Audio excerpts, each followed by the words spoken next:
تموتن إلا وأنتم مسلمون واعتصموا بحبل الله جميعا ولا تفرقوا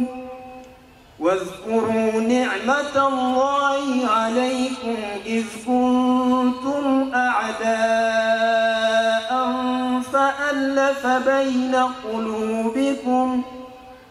فألف بين قلوبكم فأصبحتم بنعمته إخوانا وكنتم على شفا حفرة من النار فأنقذكم منها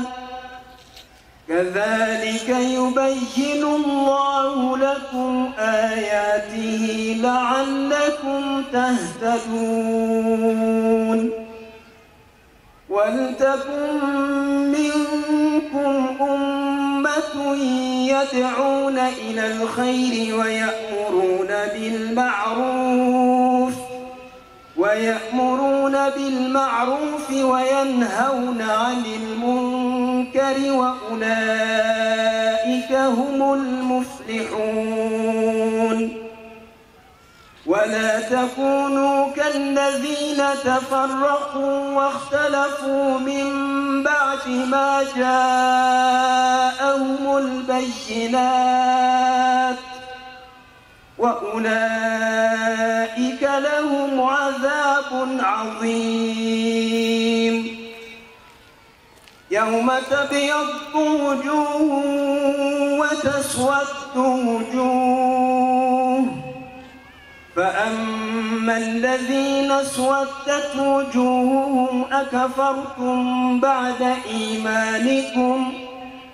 فذوقوا العذاب بما كنتم تكفرون وأما الذين ابيضت وجوههم ففي رحمة الله هم فيها خالدون تلك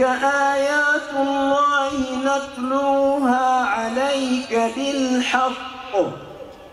وما الله يريد ظلما للعالمين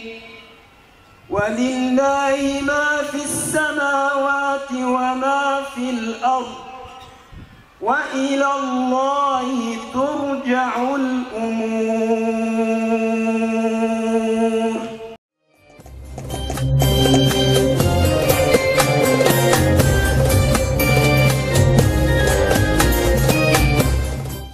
الله أكبر الله أكبر